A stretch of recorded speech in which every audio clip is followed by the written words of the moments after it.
Hello दोस्तों, स्वागत है आप सबका एक नई कहानी में।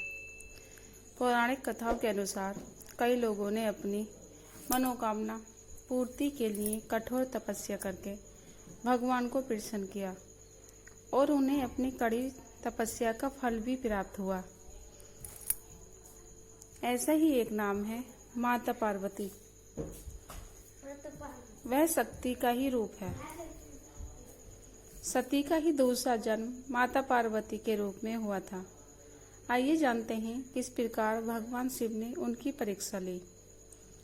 हिंदू धर्म में भगवान शिव को देवों का देव महादेव कहा गया है। साथ ही उन्हें प्रसन्न करना भी आसान माना जाता है, इसलिए उन्हें भोलेनाथ भी कहा जाता है। लेकिन माता सती और बाद में उनके ही दूसरे रूप माता पार्वती ने भगवान शिव को प्रसन्न करने के लिए कड़ी तपस्या की थी।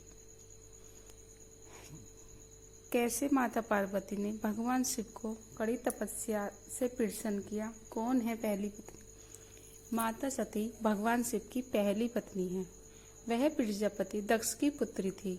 राजा दक्ष ने अपनी समस्या से देवी भगवती को प्रसन्न किया, जिसके बाद माता पार्वती ने ही सती के रूप में उनके घर में जन्म लिया। देवी भगवती का रूप होने के कारण सती दक्ष की सभी पुत्रियों में सबसे अलौकिक थी। वह बचपन से ही भगवान शिव की भक्ति में लीन रहती थी।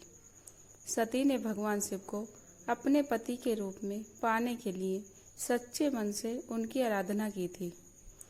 उन्हें इसका फल भी प्राप्त हुआ और उन्हें शिव पति के रूप में प्राप्त हुए। लेकिन राजा दक्ष उन्हें अपनी बेटी के लिए योग्य वर नहीं मानते थे। पिता दक्ष के विरुद्ध जाकर माता सती ने भगवान शिव से विवाह किया। घृणा के कारण दक्ष ने यज्ञ में भगवान शिव और माता पार्वती को आमंत्रित नहीं किया और साथ ही भगवान का अपमान भी किया, जिस कारण माता सती ने यज्ञ स्थल में अपने प्राणों की आहुति दे दी। माता सती ने अपने शरीर का त्याग करते समय संकल्प लिया था कि मैं राजा हिमालय के यहाँ जन्म लेकर शंकर जी की अर्धांगिनी बनूं। दूसरी ओर माता सती के प्राणों की आहुति देने के बाद भगवान शिव सदैव उन्हें स्मरण करते रहते थे। इसके बाद माता सती पर्वतराज हिमालय की पत्नी मेघना के गर्भ में जन्म लिया। पर्वतराज की पुत्री होने के कारण वे पार्वती कहलाईं। पार्वती भगवान शिव को पति के रूप में प्राप्त करने के लिए वन में तपस्या करने चली गईं।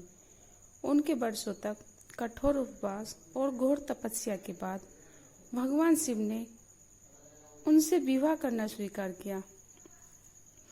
इस तरह ली माता पार्वती की परीक्षा के दौरान भगवान शिव ने पार्वती की परीक्षा लेनी चाहिए।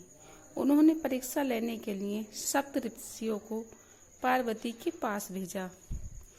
उन्होंने पार्वती के पास जाकर उसे यह समझाने का प्रयास किया कि शिव जी ओघड़ अमंगल, वेदधारी और जटाधारी हैं और वे तुम्हारे लिए उपयुक्त वर नहीं है। उनके साथ विवाह करके तुम कभी सुखी नहीं रह सकती। साथ ही माता पार्वती से ध्यान छोड़ने के लिए कहा, लेकिन पार्वती अपने विचारों पर दृढ़ रही।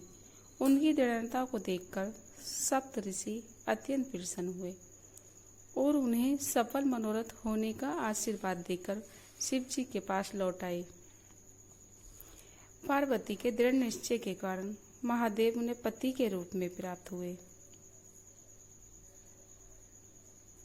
दोस्तों, आशा करती हूँ कहानी आप लोगों को पसंद आए, तो प्लीज़ वीडियो को लाइक शेयर कीजिए और ऐसी ही हर रोज़ नई कहानी पढ़ने के लिए मेरे ब्लॉग को सब्सक्राइब कीजिएगा। धन्यवाद।